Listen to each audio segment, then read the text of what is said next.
Hi, I'm Scott. Welcome back to my shop. My woodturning club asked me to help them out with a video for one of our upcoming meetings. So in this video, I'm going to head down to Elkton, Maryland and meet up with one of my club members, Eric Krum.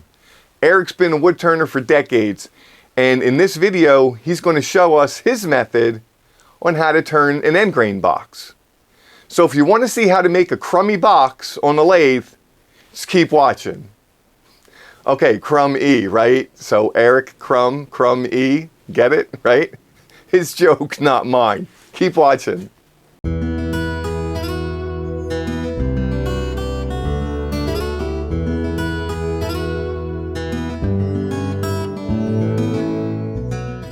My name's Eric Krum. For those of you that don't know me, what we're going to do today is, or this evening, depending upon when you're watching this, we're going to go ahead and turn a lidded box, specifically one of these. I have a wood collection. I don't know if you can see behind me. That's just a very small part of it. That's future lidded boxes. So I went to every lidded box class that I could to learn to turn them. I had turned a few and I said, I'm going to take my wood collection and make boxes. So I went to those classes and then I started making them. And after a couple of hundred, I came up with a methodology that I'm going to show you. So I'm going to take this piece of rosewood and make an identical box. So, for those of you that were listening to the presentation, I gave a slideshow that talks about lidded boxes, end grain, side grain orientation, and that slideshow, if you didn't get a chance to see it before this, is available on the website. I recommend that you watch it first and walk through the slides because it'll give you a lot of details that I'm not going to talk about today. So up on the website also will be a 2-page step-by-step set of instructions that'll walk through. I found that, hey, I watch a slideshow, I watch the demonstration, and then maybe I remember 20%. So I like having a step-by-step procedure so that 6 months after this class, I can go ahead and get a refresher and then walk through and do it. So that'll also be available. So I'm going to get getting started. Alright, so the first thing we're going to do is put the wood. I usually use a 3" by 3" by 3" cube to make the boxes. So I'll put it in the chuck, I'm going to turn it around, clean the face off, and then I'm going to walk through the next steps after that.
So now that it's round, what I'm going to go ahead and do next is I'm going to part the lid. I usually measure down 9/16 of an inch, make the lid parting a little over a 1/4 inch because of a 1/4 inch lip, and then you have to have it 1/16 to cut in. All right. Now I cut in 2 different ways. I use a 1/16 inch parting tool, and if the wood is really hard and I'm worried about the tool pinching, I go ahead and actually use a hacksaw to finish parting off the lid.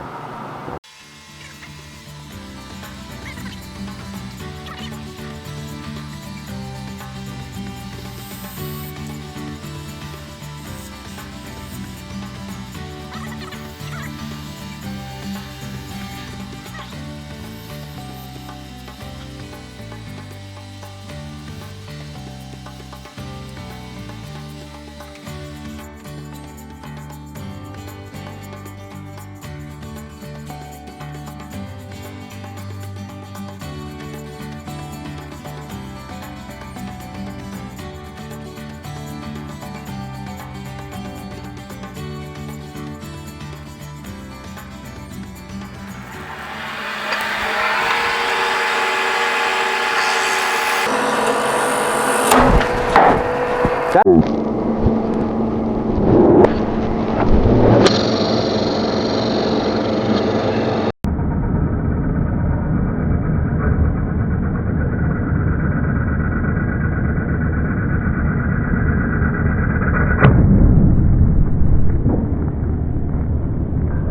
hurt. All right. Hey, that's a good thing to watch.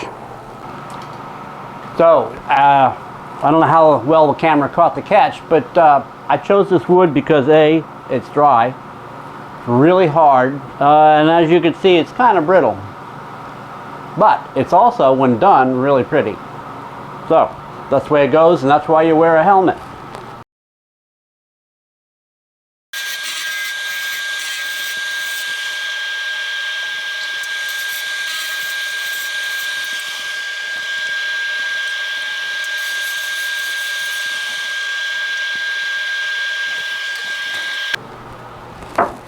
Although it didn't hit my helmet, it did hit my hand. But I'll live. One of the things I didn't mention, though, and I would like to take the time to do that, is when you put the line in, what you're doing is you're making it look like there's more than one lid, because you're not going to hide a line where the lid is, okay? So you might just as well make it a feature in the box. So I usually put 1 or 2 extra lines in, and some people burn them in, but I think that looks burnt. Okay, so I usually put a small saw on it. Never do this. Always do the back, because that way the centrifugal force would let it to dig in versus flipping in out. And then cut a shallow line in it. Okay, it looks like you're not sure which is the lid. It just makes it prettier, I think. So I'm going to go ahead and now sand this, okay, and then I'm going to part the lid off. And since this wood is really hard and brittle, I'm really worried about the parting tool getting pinched in the wood, so I'm going to go ahead and use the hacksaw.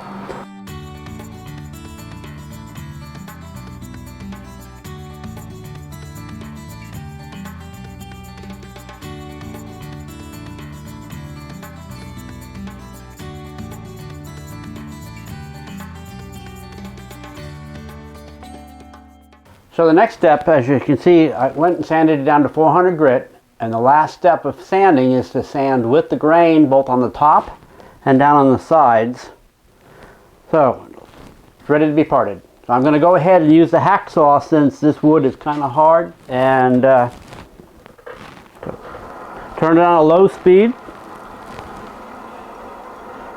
Use the back of the blade.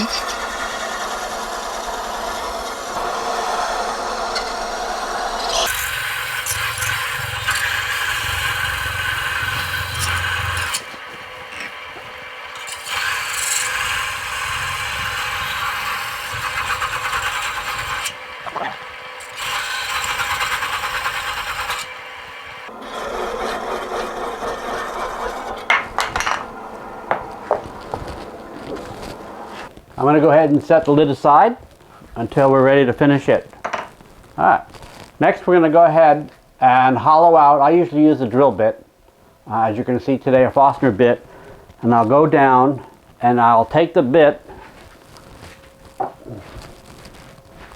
I usually like a 1/4 inch deep bottom, so I'll put the very, very tip where I want it and then figure out where it's going to go. So it's about a 1/4 inch from this lip of where I'm going to stop drilling. So you keep in mind, you have to keep the depth at the tip. A lot of people keep thinking of the blade and forget about the tip, and then all of a sudden they realize they got a little dimple in the bottom.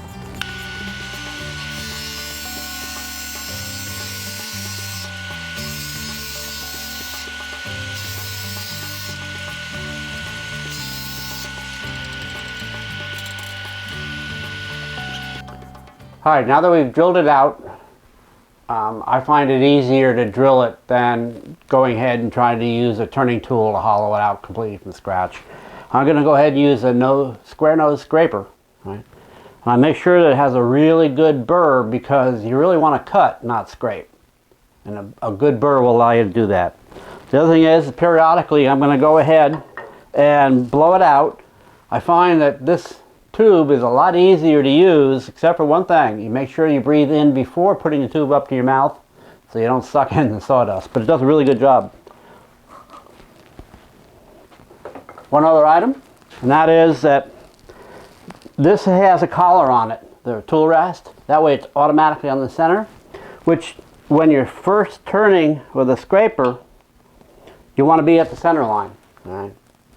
And as you go in, with the center line gets lower and lower, so what you need to do is either pull the rest up as you get deeper, or I just start it with being higher, okay? So I start up a little off center, and then by the time I get to the bottom, I'm right at the center.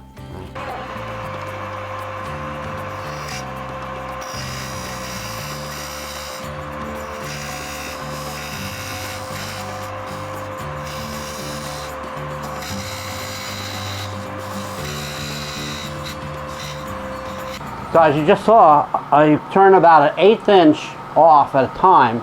If you put the entire 1 inch of your flat nose scraper into the wood at the same time, you're guaranteed to catch. All right, so normally, if it's a softish wood, medium density, I'll turn a 1/4 inch off at a time. With a hard wood like this, I do about an 1/8 inch, as you saw. The other thing I'm gonna do is do the bottom. Right now, it's got a dimple in the bottom from the drill bit, okay?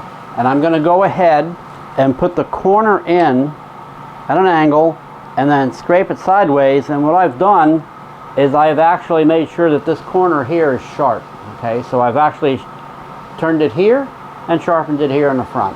And when that's done, then I'm going to go ahead and use the skew. Now the part on the skew, as I showed on the slideshow, is I'm going to actually use the burr on the edge here. All right? And so I'll tilt it at a 45-degree angle and go in and let that burr clean the sides off.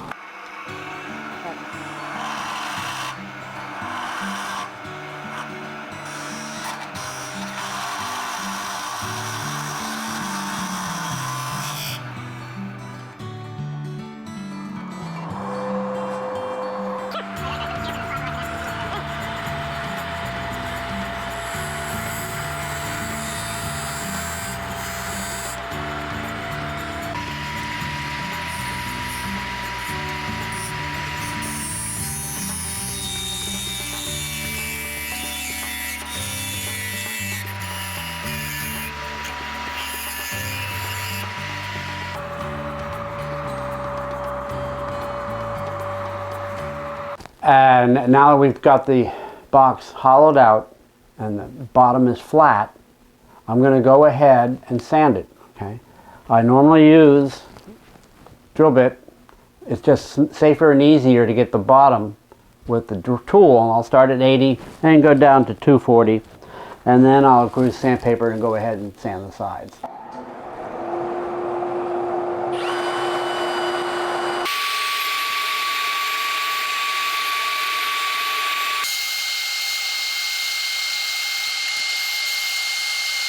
Alright, so the next step is, now that it's done sanding inside, outside, I'm going to go ahead and get it ready to mount to take off the bottom. And the way I do that is I put tape on it, painter's tape. Now, a hardwood at minimum 3 layers. The softer the wood, the more layers, because you want to put your chuck where it's going to move and grab the wood safely. Chucks are important. I'm been doing this so long that when I started turning, the only chucks were available were Vicmark out of Britain and the one-ways out of Canada. One-ways are a little more expensive, but there's something that's important when you're doing boxes like this. You'll notice that one-way has all the corners cut off. Most of the other vendors, that's a sharp corner. So the first time I actually used a chapter lathe to give this class, and I used their chucks, when I gripped it, the corners put a dent in the wood. And unfortunately it was a really expensive wood, and I was giving it away at the end of the demonstration, which I did give it away. So I really felt bad it put dents in. So if you look at the chapter chucks, all the corners are ground off. You use a file, use a ceramic grinder, but take the sharp corners off. And when you're tightening it, if you hear a crack, you know you've got it more than tight. Basically, you touch it, wiggle it, and if it wiggles, tighten it a little more. Same thing, got tailstock against it. I'm just going to use the roughing gouge to turn the corners down and then pull out the bowl gouge and smooth it off.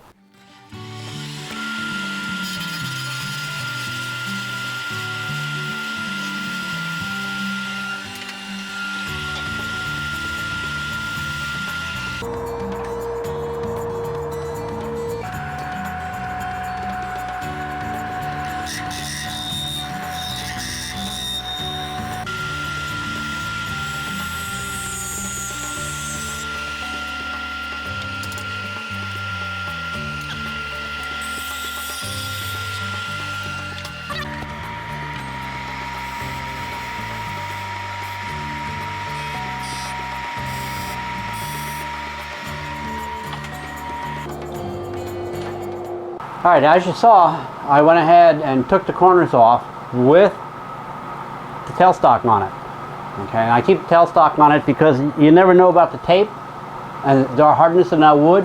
Now this is really hard wood, so I felt fairly comfortable that it was going to hold, but some of the softer woods like walnut, medium density woods, the tape sometimes holds, sometimes it doesn't, so it's good to have the tailstock on there, but you can't get to the very center, okay? So I do a really light cut just to get that knob off the center that's underneath the tailstock. Now the other thing is to making sure that the bottom is flat or that it's dimpled, meaning it's dimpled in the very center so that the outer edge is where it sits, so that way it won't rock, right? Sits level. Alright, so I've just finished sanding the outside of the box and the box is done. So what I'm going to go ahead and do is take it off, and I have found out the hard way, always take the key out. Even though you may be getting ready to adjust it, take the key out. You wouldn't believe the number of times I absolutely turned it on and watched the key fly out of the room. Alright, the other thing I wanted to mention is tape. I use painter's tape.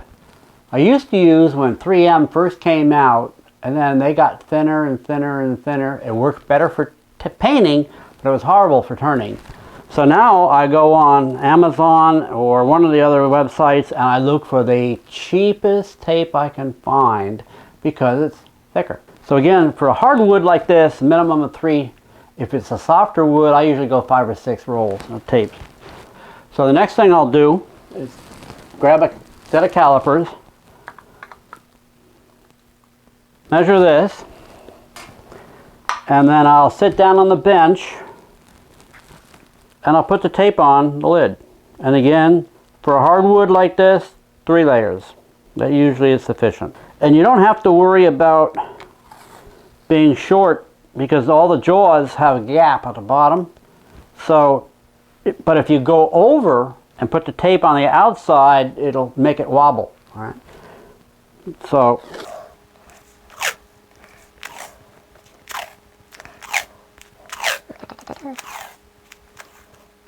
alright, next thing is I make sure that the tape is on correct, and then I'll take a pair of scissors and trim it to the top of the lid.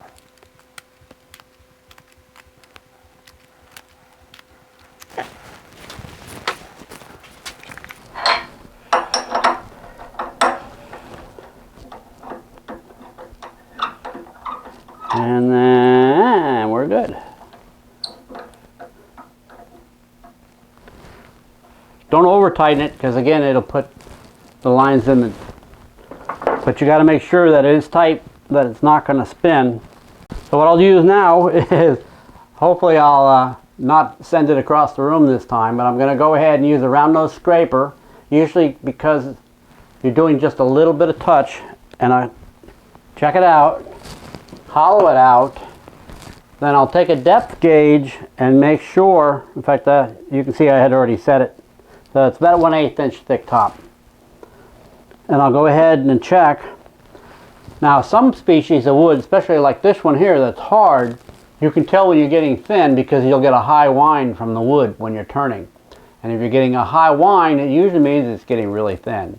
So, round nose scraper, I'll hollow it out.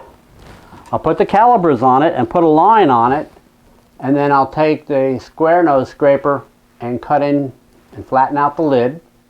And then I'll use the skew, as I did on the inside, to hollow out and smooth off the inside of the lip.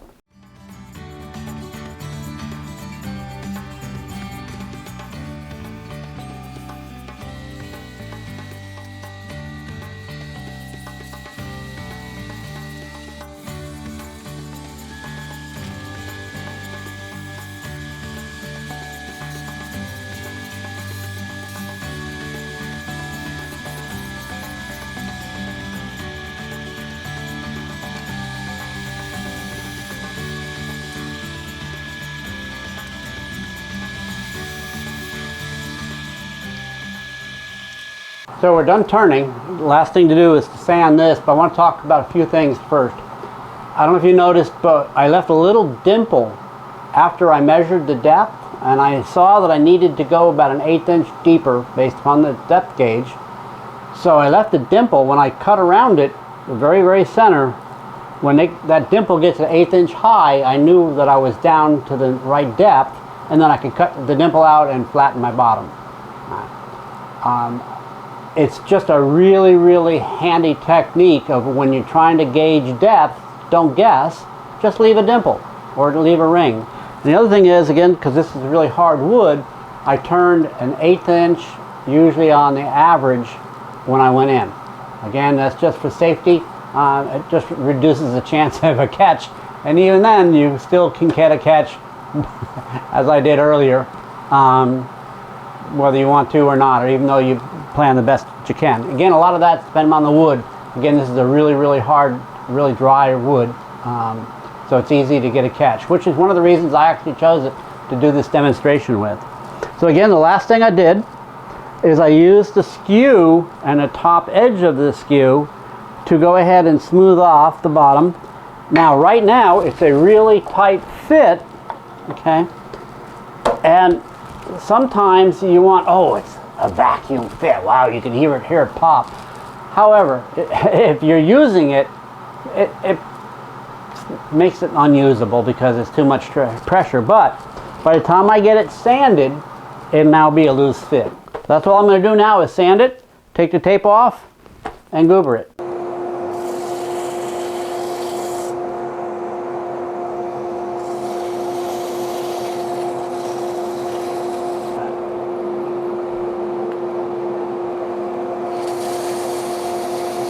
It's done. It's finished. I put one coat of polyurethane on there, Minwax. But I'd like to explain, because I get asked a lot at meetings when I bring things in to show, what do I do to make the wood feel so nice, okay? So I'm going to show you the KrumE finish. Play on words, last name, first initial. So what I end up, put one coat of polyurethane on. This one has one coat. Then I'll go ahead and put a paste wax on it. I happen to use Howard's wax, but Minwax paste wax is the other one that I use. It just depends on who's on sale that week. I've tried every other wax on the market and they don't work, but these two, the Howard wax and Minwax paste wax, work great. Alright, so I put a nice layer of wax on it. If I'm going to do a whole series of these, meaning if I buy or make a whole set of boxes, I'll then put the latex gloves on when I do the finish, just because it keeps my hands cleaner.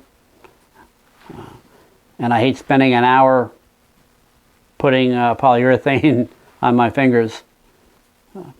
Supposedly it doesn't have any chemical impact on you, but long exposure, I prefer not to do it. And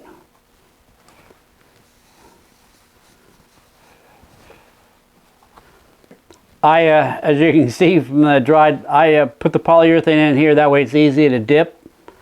And about once every 2 or 3 years I'll re-drill the hole in so I can have a place to put more polyurethane. So,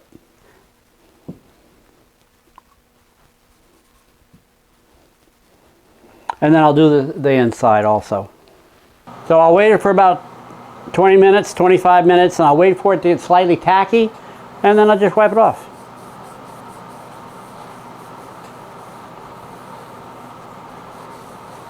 And the combination of the wax and polyurethane gives it a really nice semi-gloss, but more important, it gives it a nice feel.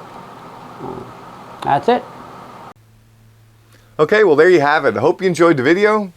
Eric had a pretty spectacular catch, partly through that video, and he recovered from it very nicely. He insisted that I leave it in the video so y'all could see that regardless of your experience, you always have to be careful because you never know when something can go wrong on a lathe. So always wear your face shield.